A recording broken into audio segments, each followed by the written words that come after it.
Hello everyone. हमने chapter 8 का revision किया था जब उसमें ये 6 आइडेंटिटीज या 6 फॉर्मूले रिवाइज करने रह गए थे। ठीक है, अब देखो इनको। Sine 90 minus angle A equal to cos A. Sine 90 degree minus A cos A के इक्वल होता है। Cos 90 degree minus A sine A के इक्वल होता है। Tan 90 degree minus A cot A के इक्वल होता है। Cot 90 degree minus A tan A. Secant 90 degree minus A cosecant A. Cosec 90 degree minus A sec A. ठीक है, तो ये साइन कोस में और कोस साइन में tan cot cot tan sec cosec और कोसेक सेक। तो ये 6 आइडेंटिटीज भी याद कर लेना, इंपॉर्टेंट है भाई ये। ठीक है, और कॉम्प्लीमेंट्री एंगल बता देता हूँ। कॉम्प्लीमेंट्री एंगल क्या होता है? दो एंगल जिनका सम 90 डिग्री होता है वो कॉम्प्लीमेंट्री एंगल होते हैं। तो इनको हम क्या कह सकते हैं? Trigonometric ratios of complementary angles. ठीक है,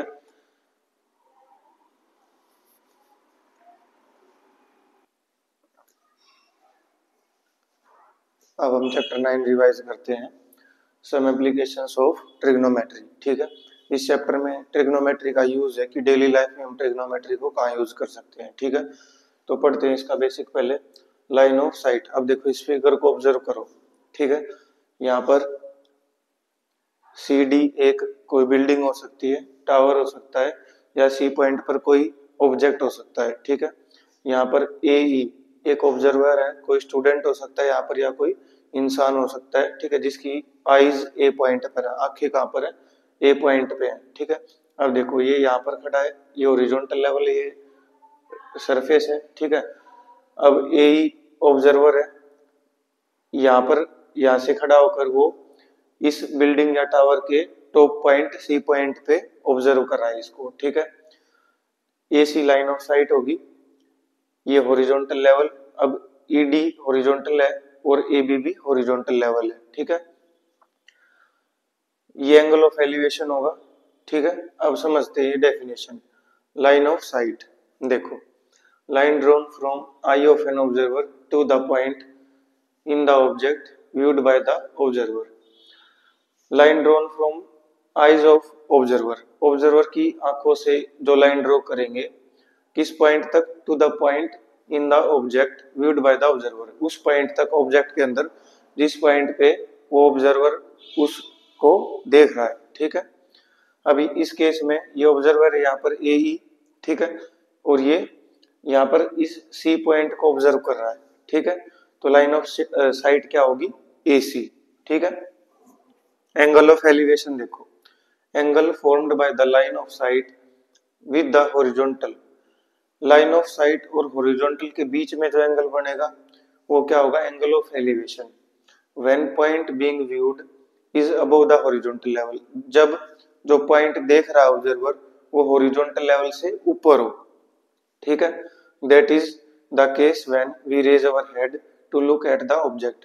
ये केस कब, ये क्या केस है? जब हम अपने हेड को ऐसे ऊपर उठाए और उस ऑब्जेक्ट को देखें। ठीक है, अब ऑब्जर्वर यहाँ पर है, सी पॉइंट को देखेगा तो अपने सिर को ऊपर उठा के ही देखेगा ऊपर। ठीक है ना, तो इस केस में क्या होगा? जो एंगल बनेगा लाइन ऑफ साइट और हॉरिजॉन्टल लाइन के बीच में, वो एंगल क्या होगा? Angle of elevation.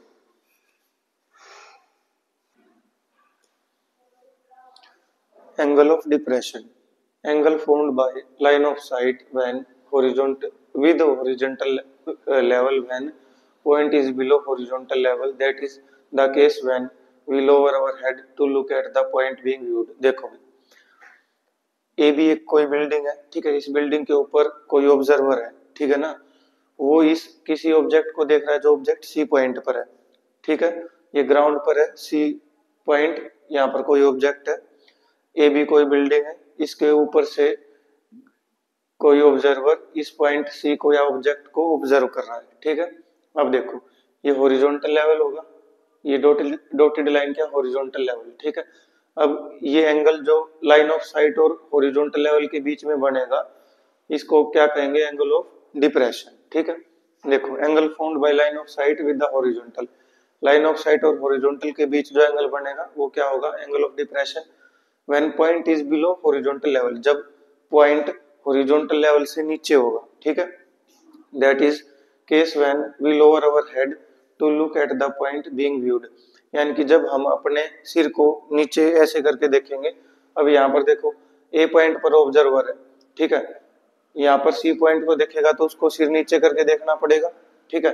तो इस केस में जो एंगल लाइन ऑफ साइट और हॉरिजॉन्टल लेवल के बीच में बनेगा, ये एंगल, इसको क्या कहेंगे, एंगल ऑफ डिप्रेशन। अब हम एक क्वेश्चन करते हैं 9.1 एनसीईआरटी क्वेश्चन नंबर 2, ठीक है। A tree breaks due to storm, एक पेड़ टूट गया भाई तूफान की वजह से, and broken part bends so that top of tree touches the ground making an angle 30 degree with it. अब ये एक पेड़ था, यहाँ पे हमने इसको डिनोट किया एडी से, एडी एक हमने मान लिया एक पेड़ था, ठीक है, जो कि तूफान की वजह से यहाँ से टूट गया, बी पॉइंट से टूट गया और नीचे गिर गया, ठीक है। टॉप पार्ट इसका ग्राउंड से टच हो गया, ठीक है। Making an angle 30 degree with it, ground के साथ ये 30 डिग्री का एंगल बनाएगा, ठीक है। Distance between foot of tree to the point where top touches the ground is 8 metre. Foot of tree से लेकर उस पॉइंट तक का डिस्टेंस दे रखा है जो ग्राउंड पे टच हो रखा है, टॉप पार्ट इसका 8 मीटर डिस्टेंस दे रखा है फुट और टॉप के बीच में, ठीक है।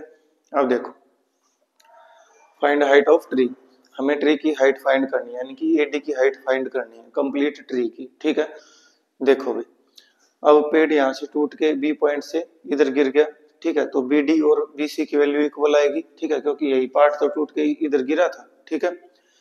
तो B D equal to B C, ठीक है। अब देखो इन triangle C A B triangle के अंदर देखो A B upon A C, A B upon A C, अगर हम 30 डिग्री एंगल के रिस्पेक्ट में देखें तो ए बी क्या है, परपेंडिकुलर, एंगल के सामने परपेंडिकुलर, और इधर बेस, परपेंडिकुलर अपॉन बेस क्या होता है, टेंजेंट, ठीक है। तो ए बी अपॉन ए सी किसके इक्वल होगा, टेंजेंट 30 डिग्री। अभी इनके लिए वो याद होना चाहिए हमें, पंडित बद्री प्रसाद हर हर बोले, ठीक है। तो उससे पता चलेगा परपेंडिकुलर अपॉन बेस किसके इक्वल होता है, 1030 के इक्वल होगा यहाँ पर, क्योंकि 30 डिग्री एंगल दे रखा है यहाँ पर, ठीक है। अब देखो ए बी की वैल्यू हमें फाइंड करनी है, ए सी की वैल्यू दे रखी है 8, यहाँ पर पुट कर दी। 1030 की वैल्यू वो टेबल हमें याद होनी चाहिए, ठीक है। 1030 की वैल्यू होती है 1/√3, ठीक है। 8 डिवाइड में 8 उस साइड जाके मल्टीप्लाई होगा, तो ए बी की क्या वैल्यू आ गई, 8/√3, ठीक है। ये इसको इक्वेशन 1 मान लिया हमने। अब देखो बी सी अपॉन ए सी, अब हमने ए बी तो निकाल लिया, लेकिन हमें कंप्लीट ट्री की हाइट हमें निकालनी थी, ठीक है। तो कंप्लीट ट्री की हाइट कब आएगी, जब इन दोनों को हम ऐड करेंगे तब आएगी, ठीक है। तो हमें बी सी भी चाहिए इसमें, तो देखो B C upon A C करेंगे, B C upon A C, hypotenuse upon base, hypotenuse upon base क्या होता है, सीकेंट 30 डिग्री, ठीक है। देखो अभी बेस अपॉन हाइपोटेन्यूज होता है कोस, ठीक है, और हाइपोटेन्यूज अपॉन बेस क्या होगा, सीकेंट, ठीक है। तो बी सी अपॉन ए सी क्या होगा, सीकेंट 30 डिग्री, ठीक है। अब बी सी की वैल्यू हमें फाइंड करनी है, ए सी की वैल्यू गिवन है क्वेश्चन में 8, ठीक है। सेक 30 की वैल्यू होती है 2/√3, ठीक है। 8 उधर जाएगा तो मल्टीप्लाई होगा, 8 टू 16, बी सी की वैल्यू आ गई 16/√3, इसको मान लिया हमने इक्वेशन नंबर 2, ठीक है। हाइट ऑफ ट्री एडी, अब एडी हाइट ट्री की हाइट है, ये किसके इक्वल होगी, A B plus B D के इक्वल होगी, ठीक है, A B plus B D, ठीक है। अब बी डी किसके इक्वल है, बी सी के इक्वल है, क्यों है इक्वल, क्योंकि यही पेड़ का हिस्सा टूट कर इधर गिरा था, तो ये इसके इक्वल होगा, तो बी डी और बी सी इक्वल होगा, तो यहाँ पर बी डी की जगह बी सी पुट कर दिया मैंने, ठीक है। अब देखो ए बी की वैल्यू पुट की इक्वेशन 1 से 8/√3, बी सी की वैल्यू पुट की 16/√3 इक्वेशन नंबर 2 से, ठीक है। √3 है डिनोमिनेटर में, तो एलसीएम क्या आएगा, √3, ठीक है। यहाँ क्या लिखे 8 + 16, ठीक है। 8 + 16 आएगा 24 अपॉन √3, ठीक है। अब देखो 24 को क्या लिख सकते हैं, 8 × 3, और 3 को क्या लिख सकते हैं, √3 × √3। अब √3 से √3 कैंसिल होगा, ठीक है, क्या बचेगा 8√3 मीटर, ठीक है।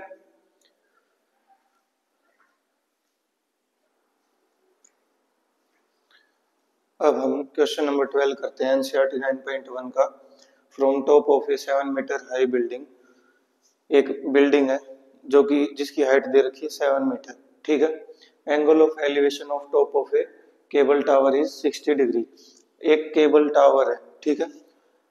इस बिल्डिंग के टॉप से एंगल ऑफ एलिवेशन दे रखा है टावर के टॉप पर 60 डिग्री, ठीक है। आगे देखो, angle of depression of its foot is 45 degree.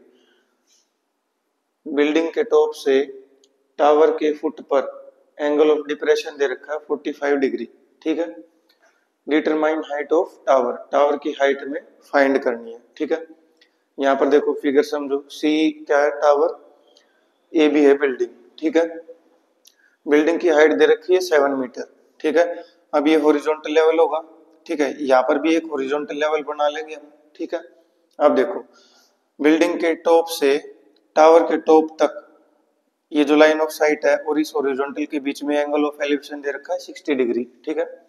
और इस हॉरिजॉन्टल लेवल और टावर के फुट के बीच में जो एंगल ऑफ डिप्रेशन है ये 45 डिग्री दे रखा है, ठीक है।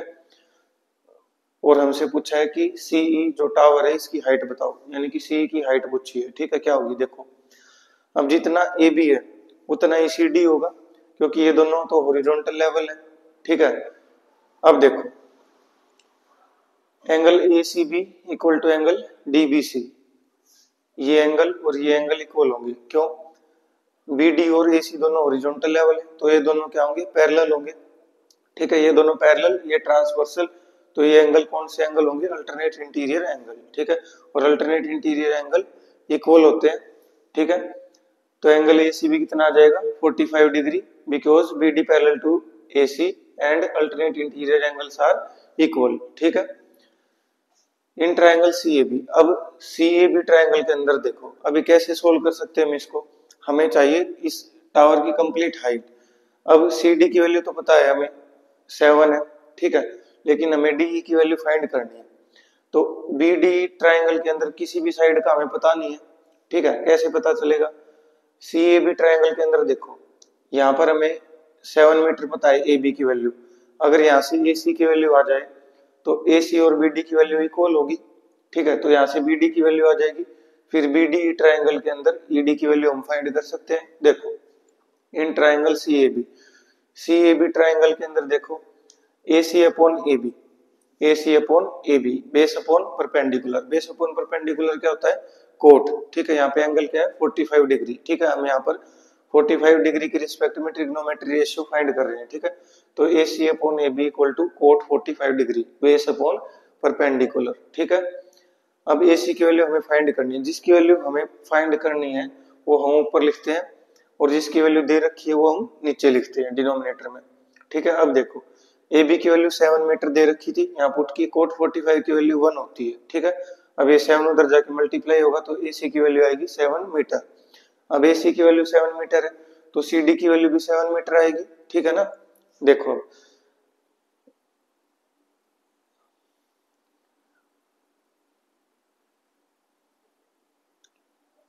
देखो ए बी की वैल्यू 7 मीटर है तो सी डी की वैल्यू 7 मीटर। अब यहाँ से हमने सोल्व किया तो ए सी की वैल्यू आ गई 7 मीटर, ठीक है। अब जितना ए सी है उतना ही बी डी होगा, ठीक है। तो बी डी की वैल्यू भी 7 मीटर आएगी, ठीक है। अब देखो, इन ट्रायंगल बी डी ट्रायंगल के अंदर D upon B D upon B D, perpendicular upon base, perpendicular upon base क्या होता है 10, ठीक है। 10 60, यहाँ पर 60 डिग्री का एंगल था तो 10 60 डिग्री। डी की वैल्यू हमें फाइंड करनी है, बी डी की वैल्यू हमने यहाँ पर निकाल ली 7, ठीक है। 10 60 की वैल्यू होती है √3, 7 उधर जाके मल्टीप्लाई होगा तो डी की क्या वैल्यू आएगी 7√3 मीटर, ठीक है। Height of tower CE equal to C D plus D, CE tower की हाइट किसके इक्वल होगी, सी डी प्लस डी के इक्वल होगी, ठीक है। अब देखो, सी डी किसके इक्वल है, ए बी के इक्वल है, और ए बी की वैल्यू कितनी है 7, ठीक है। और डी की वैल्यू कितनी आ गई 7√3, यहाँ सारी वैल्यू पुट की, अब इन दोनों से 7 कॉमन लिया, ठीक है। यहाँ क्या बचा 1, यहाँ बचा √3, ठीक है। अब इसको आगे पीछे करके लिख सकते हैं, √3 + 1 लिख लिया मैंने, तो टावर की हाइट कितनी आ गई 7 × √3 + 1 मीटर, ठीक है। ऐसे क्वेश्चंस में हमें, जिस क्वेश्चन में फिगर नहीं दे रखी तो उसमें फिगर बनानी हमें आनी चाहिए, फिगर बनाते ही आधा क्वेश्चन तो ऐसे ही सोल्व हो जाता है, ठीक है। अब देखो, अब कुछ क्वेश्चन ऐसे होते हैं जिसमें यहाँ पर जैसे √3 आ रखा है, तो क्वेश्चन में अगर दे रखा हो कि यूज √3 = 1.73 या 1.732, ठीक है। तो अगर √3 की वैल्यू क्वेश्चन में दे रखी हो, यूज करो कि इसकी वैल्यू यूज करो यहाँ पे, तो हमें इसकी वैल्यू यहाँ पे पुट करनी पड़ती, ठीक है ना। लेकिन यहाँ पर नहीं दे रखी तो यही आंसर आएगा, ठीक है। तो ऐसे क्वेश्चंस भी प्रैक्टिस कर लेना।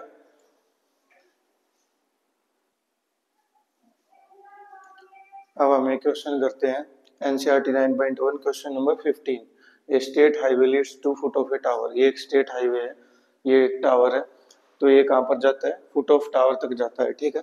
A man standing at top of tower observes A car.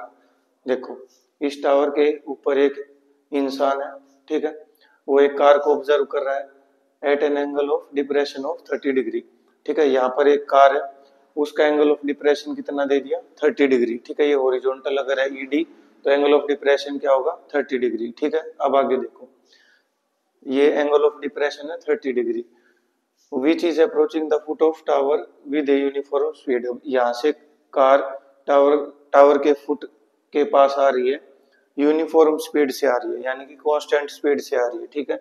6 seconds later angle of depression is found to be 60 degree.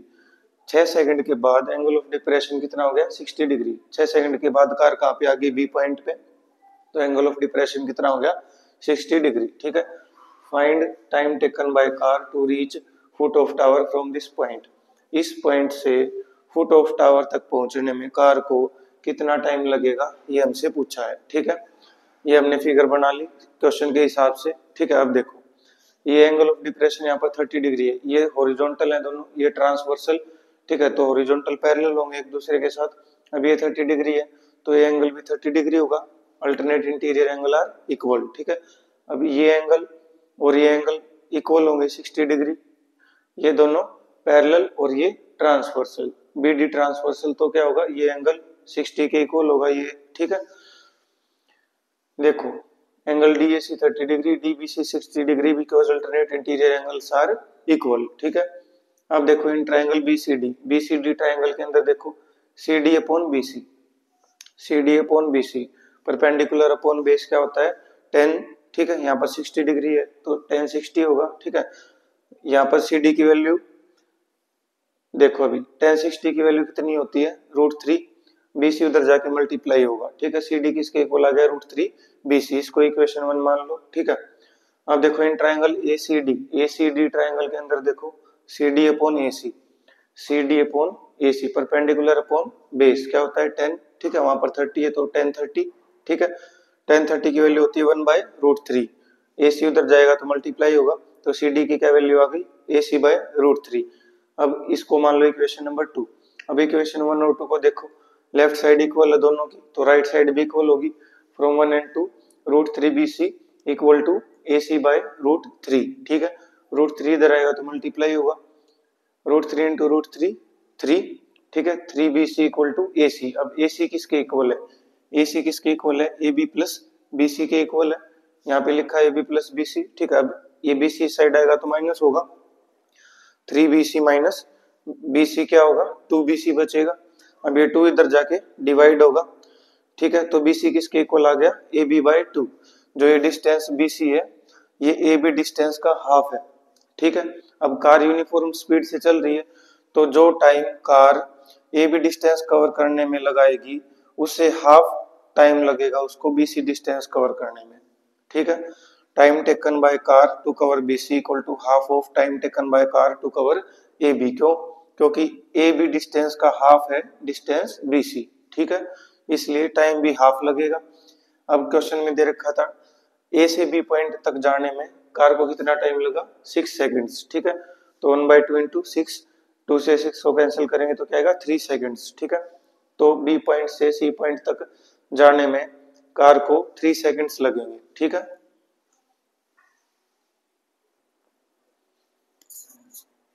अब हमें क्वेश्चन करते हैं, ये ओल्ड एनसीईआरटी का क्वेश्चन है, क्वेश्चन नंबर 16, ठीक है। Angles of elevation of top of a tower from 2 points at a distance of 4 meter and 9 meter from the base of the tower and in the same straight line with it are complementary। देखो एक tower है CD, ठीक है। Angle of elevation from 2 points, 2 points है, एक point 4 metre दूर है इस टावर से, एक पॉइंट 9 मीटर की दूरी पर है इस पॉइंट से, ठीक है। तो इन दोनों पॉइंट से अब, और ये दोनों स्ट्रेट लाइन पे है ये दोनों पॉइंट, ठीक है। ये क्या रखा है इसमें, in same straight line with it are complementary. अब जो एंगल ऑफ एलिवेशन इन दोनों पॉइंट से इस टावर के टॉप पे बनेंगे, ठीक है, जो एंगल ऑफ एलिवेशन होंगे वो दोनों क्या होंगे, कॉम्प्लीमेंट्री होंगे, यानी कि उन दोनों एंगल का सम कितना होगा, 90 डिग्री, ठीक है। अब इन दोनों एंगल का सम 90 डिग्री है। एक एंगल को मैंने मान लिया थीटा, ठीक है। दो एंगल का सम 90 डिग्री है, एक एंगल थीटा है तो दूसरा क्या होगा, 90 डिग्री माइनस थीटा, ठीक है। अब देखो इन ट्राइंगल एसीडी, पहले क्वेश्चन देखो, prove that height of tower is 6 metre. हमें प्रूव करना कि टावर की हाइट 6 मीटर होगी, यानी कि सीडी 6 मीटर के इक्वल होगा, ये हमें प्रूव करना है, ठीक है। देखो इन ट्राइंगल एसीडी के अंदर ये एंगल मैंने थीटा मान लिया, तो ये एंगल क्या होगा, 90 डिग्री माइनस थीटा, क्योंकि ये दोनों एंगल क्या है, कॉम्प्लीमेंट्री, ठीक है। एसीडी ट्राइंगल के अंदर देखो CD upon AC, CD upon AC perpendicular upon base, perpendicular upon base क्या होता है, 10, यहाँ पे एंगल क्या है थीटा, तो 10 थीटा, ठीक है। एसी उधर जाएगा तो मल्टीप्लाई होगा, और एसी की वैल्यू कितनी है, 9 मीटर, ठीक है।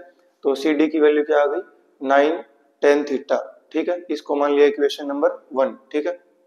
इन ट्राइंगल बीसीडी ट्राइंगल के अंदर देखो CD upon BC perpendicular upon base equal to 1090 minus theta, ठीक है।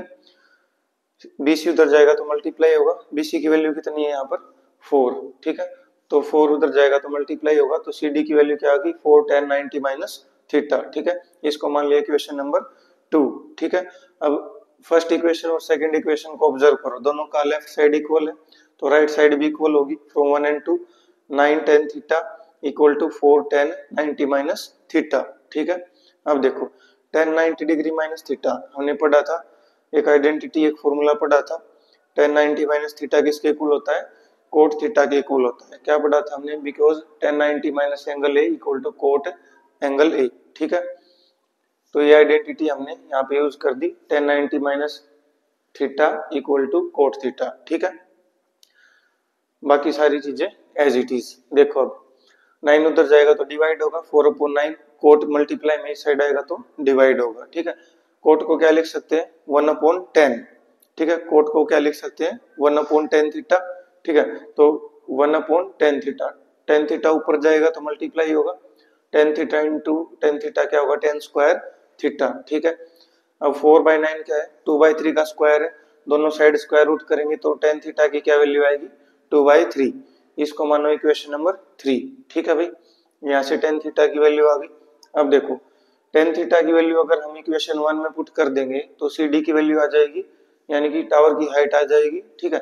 तो यूजिंग 3 in 1, 3 इक्वेशन को इक्वेशन 1 के अंदर यूज करो, पुट कर दो 10 थीटा की वैल्यू यहाँ पर 2/3, तो CD equal to 9 into 2/3, 10 theta की जगह यहाँ पर 2/3 पुट कर दिया। अब 9 को 3 से कैंसिल करेंगे तो क्या आएगा, 3, और 3 2 जा 6 मीटर। यही हमें प्रूव करना था कि CD किसके इक्वल आएगा, 6 मीटर के इक्वल आएगा, टावर की हाइट 6 मीटर के इक्वल आएगी, ठीक है। Thank you everyone.